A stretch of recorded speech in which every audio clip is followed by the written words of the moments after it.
Selamat pagi, Suster. Saya Dita Aprilia Ayu dari kelas 9E absen 10, murid SMP Santa Lucia Bekasi. Pada video ini saya akan mengikuti ujian praktik agama, yaitu membuat ibadat. Terima kasih.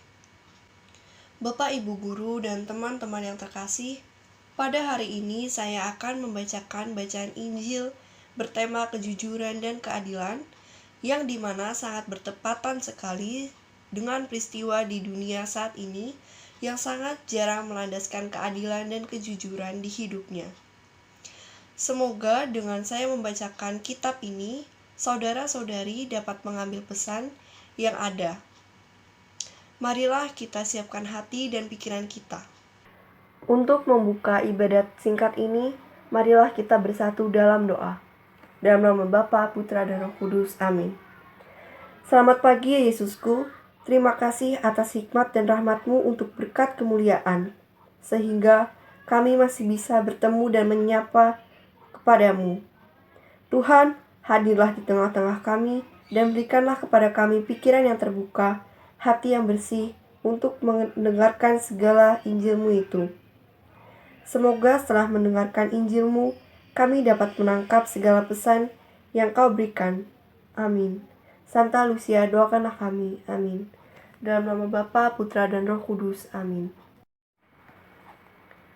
Inilah Injil Tuhan kita, Yesus Kristus, menurut Matius 22 ayat 15 sampai 22. Kemudian pergilah orang-orang Farisi. Mereka berunding bagaimana mereka dapat menjerat Yesus dengan suatu pertanyaan. Mereka menyuruh murid-murid mereka bersama-sama orang-orang Herodian bertanya kepadanya, "Guru, kami tahu Engkau adalah seorang yang jujur dan dengan jujur mengajarkan jalan Allah, dan Engkau tidak takut kepada siapapun juga, sebab Engkau tidak mencari muka. Katakanlah kepada kami pendapat-Mu.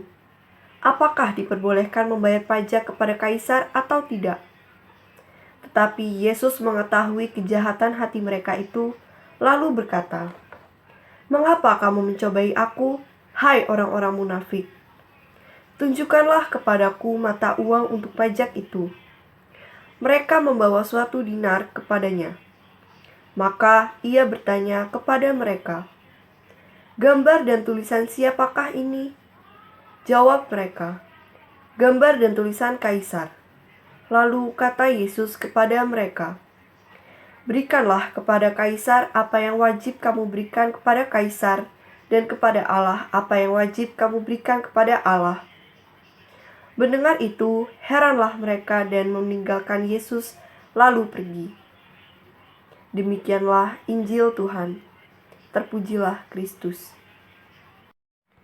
Bapak, Ibu guru, suster, dan teman-teman yang terkasih, melalui pertanyaan orang Yahudi, yaitu apakah diperbolehkan membayar pajak kepada kaisar atau tidak. Mereka berharap bahwa Yesus akan terjebak. Jikalau Yesus mengatakan untuk tidak membayar pajak, maka Yesus akan dituduh bahwa Yesus menghasut rakyat untuk melakukan perlawanan kepada penjajah Romawi, dan jika Yesus mengatakan harus membayar pajak, maka Yesus akan dianggap tidak memiliki keberpihakan kepada bangsanya.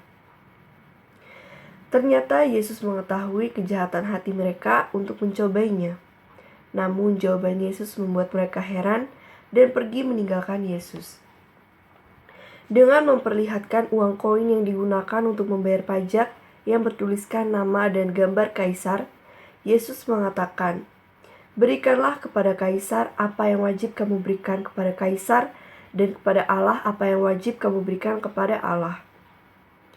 Tuhan Yesus membuat perbedaan untuk meluruskan pemahaman tentang ketaatan, bahwa kita tidak bisa samakan ketaatan kepada kaisar dengan ketaatan kepada Tuhan. Sebab segala sesuatunya berada di bawah kuasa Allah yang dapat membinasakan tubuh ataupun jiwa. Ketaatan kepada pemerintah justru adalah karena ketaatan kepada Tuhan. Maka, ketika suatu pemerintah tidak berjalan dengan prinsip keselamatan yang dikerjakan Allah di dalam Yesus Kristus, otomatis akan ada suatu pertentangan. Jika negara melakukan larangan terhadap perintah Allah, maka negara telah menjadi penentang Allah. Pengakuan dan ketaatan kita kepada pemerintah adalah wujud iman kita kepada Tuhan, bahwa negara tempat kita hidup ini adalah rahmat Allah untuk menyatakan keselamatannya. Kita menaati negara sebab negara atau pemerintah adalah perpanjangan tangan Tuhan bagi keselamatannya. Maka ketaatan dan keberadaan kita adalah sebagai warga negara yang tunduk dan yang melakukan rencana keselamatan Allah bagi dunia ini. Saudara-saudariku, sudahkah patut kita berikan apa yang harus kita berikan kepada Tuhan? Dalam kehidupan ini, kita mungkin memiliki batas-batas tertentu untuk suatu kewajiban. Tetapi tidak kepada Tuhan, kita tidak dapat membatasi kewajiban dan tanggung jawab. Sebab kehidupan beserta segala sesuatu yang dalam hidup ini adalah berasal dari Tuhan. Maka kita juga harus memberikannya kepada Tuhan.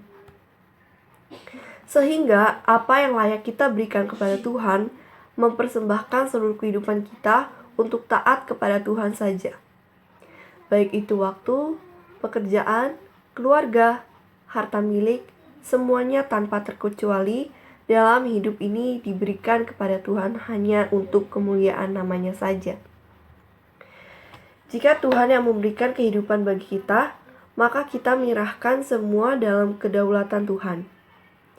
Bukan seenak atau sesuka kita memakai dan menikmati kehidupan yang diberikan oleh Tuhan. Apapun yang boleh kita perbuat dan lakukan dalam hidup ini harus diawali dan dimuliakan oleh kemuliaan Tuhan. Suster, Bapak Ibu Guru, serta teman-teman yang terkasih, kesimpulan yang dapat kita ambil dari bacaan tersebut adalah bersikaplah adil atas hak dan kewajiban kita. Kita harus melaksanakan kewajiban kita seperti yang diajarkan Yesus Kristus tentang pembayaran pajak kepada Kaisar. Kita sebagai umat manusia dituntut sebagai murid Kristus agar selalu jujur dalam melaksanakan kewajiban, seperti bilang sudah jika memang sudah membayar pajak kepada pemerintah, dan bilang belum jika memang belum membayar pajak kepada pemerintah. Kita juga harus menegakkan keadilan antara mana yang wajib kita berikan kepada pemerintah dan yang wajib kita berikan kepada Allah. Jika kewajiban sudah terpenuhi, maka hak kita akan terbayarkan dengan sendirinya. Amin. Untuk menutup ibadat ini, marilah kita berdoa untuk penutupan. Dalam nama Bapa, Putra, dan Roh Kudus. Amin. Ya Yesus, puji dan syukur atas berkat dan rahmat yang telah Kau beri untuk kami. Tuhan Yesus, kami mohon kiranya Engkau selalu membimbing hidup kami, agar selalu terlandas di dalam hati dan pikiran kami kejujuran dan keadilan, agar terciptanya perdamaian abadi sehingga kami selalu bisa memuliakan nama kudus-Mu itu. Amin. Bapa kami yang ada di dalam surga, dimuliakanlah nama-Mu, datanglah kerajaan-Mu, jadilah kehendak-Mu, di atas bumi seperti di dalam surga. Berilah kami rezeki pada hari ini, dan ampunilah kesalahan kami, seperti kami pun mengampuni yang bersalah kepada kami. Dan janganlah masukkan kami ke dalam pencobaan, tetapi bebaskanlah kami dari yang jahat. Amin.